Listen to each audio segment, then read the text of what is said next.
Hello दोस्तों, OMG discover में आपका स्वागत है। वैसे तो कोई भी प्रेम पहचान का मोहताज नहीं होता, पर जैसे ही नवाजुद्दीन सिद्दीकी और सुनंदा शर्मा का गीत बारिश की जाए हिट हुआ तो भरत ठाकुर और कौशल्या देवी की सच्ची प्रेम कहानी भी लोगों के सामने आई। बारिश की जाए गाना भी इसी प्रेम कहानी पर आधारित है। इस दुनिया में प्यार बहुत रंगों में मिलता है और प्यार की खुशबू किसी की मोहताज नहीं होती। हर प्यार करने वाला बस यही ख्वाहिश रखता है कि वह दुनिया को बताए कि वो किससे प्यार करता है, और बात सिर्फ यहीं पर ख़त्म नहीं होती। वह चाहता है कि दुनिया उसके प्यार को कबूल करे और उसे इज्जत दे। और ऐसी ही कुछ अनोखी किंतु सच्ची प्रेम कहानी भरत ठाकुर और कौशल्या देवी की भी है। दिल्ली की खूबसूरत गलियों में एक गली पुरानी दिल्ली की भी है।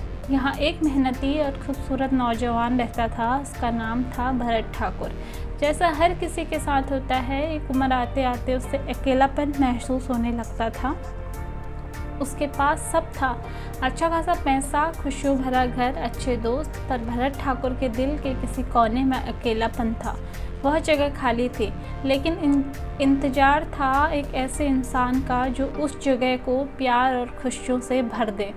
एक दूसरी तरफ उसी बस्ती में कौशल्या देवी रहती थी। उसके माता पिता नहीं थे, बस थी तो एक बूढ़ी दादी, जो कौशल्या देवी के भविष्य की चिंता में समय से पहले बूढ़ी होती जा रही थी। आखिर क्यों ना हो, किसी दादी को दिन रात यह चिंता नहीं सताएगी कि उसके जाने के बाद उसकी पोती का ध्यान कौन रखेगा।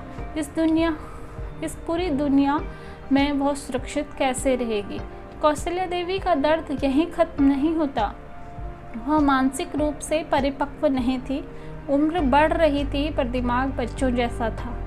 आम लोग इसे मानसिक विकास का न होना कहते हैं, पर शायद जो दिल से कुछ ज़्यादा ही साफ होते हैं, उनका दिमाग बढ़ना छोड़ देता है। कौशल्या देवी के साथ भी कुछ ऐसा ही हुआ था। उसे तो पता भी नहीं था कि दादी के बाद उसका क्या होगा। खैर, भगवान ने इन दोनों के लिए एक खूबसूरत दुनिया का प्लान कर रखा था।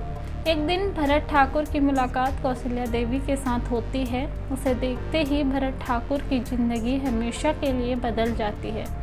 उसने घर वालों को अपने दिल की बात बताई, और जाहिर है कि कोई भी परिवार वाला इस बात के लिए राज़ी नहीं हुआ।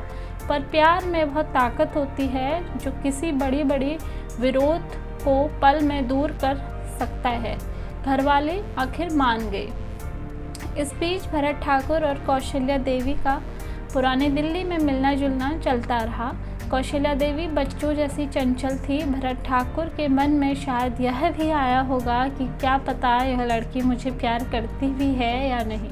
पर प्यार तो प्यार है। कौशल्या देवी भरत ठाकुर को देखते ही इतनी खुश हो जाती थी मानो जिंदगी की सारी खुशियाँ समेटकर उसकी झोली में डाल दिए हों। दादी से भी ये बात छुप ना सकी। एक तो कौशल्या देवी का दिमाग बच्चों जैसा था, और ऊपर से भरत ठाकुर खूबसूरत लड़का था। आखिर एक जवान परफेक्ट लड़के को कौशल्या जैसी लड़की में क्या दिलचस्पी हो सकती है। कहीं वह गलत इरादा तो नहीं रखता।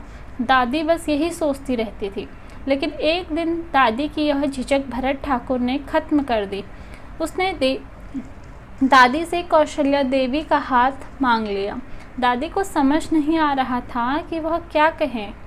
कहाँ वह कौशल्या देवी की चिंता में डूबी जा रही थी, और कहाँ यह हट्टा कट्टा अमीर लड़का खुद आगे होकर हाथ मांग रहा था। दादी बहुत शंकाओं में थी, लेकिन भरत ठाकुर ने कौशल्या देवी से शादी का फैसला कर लिया था। दोनों की शादी धूमधाम से हुई। भरत ठाकुर अपनी किस्मत पर बहुत खुश था। उसके लिए तो कौशल्या देवी उसकी दुनिया थी। पर बात यहीं पर ख़त्म नहीं हुई। उसकी दादी का आजीवन भरत ठाकुर ने एक सगे बेटे की तरह देखभाल की। उसकी बीमारी का पूरा खर्चा उठाया। शादी के कुछ समय के बाद उसके घर एक बेटा हुआ। घर में खुशियों का ठिकाना न था। बेटा स्वस्थ था। कुछ समय बाद कौशल्या देवी के घर दूसरा बेटा हुआ। उसका परिवार पूर्ण हुआ।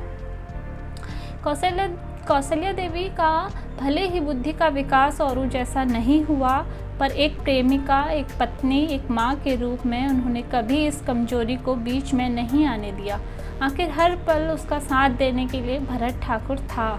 जब आपका प्यार मजबूत हो, आपका सहारा हो, तो दुनिया की किसी भी बड़ी परेशानी घुटने टेक देती है। बारिश की चाय भी गाना भी इसी प्रेम पर आधारित है और कहा यह भी जा रहा है कि इस पर फिल्म भी जल्दी ही रिलीज होगी। तो दोस्तों, आज का ये वीडियो आपको कैसा लगा? पसंद आया हो तो लाइक करना, कमेंट करना, चैनल को सब्सक्राइब कर देना। थैंक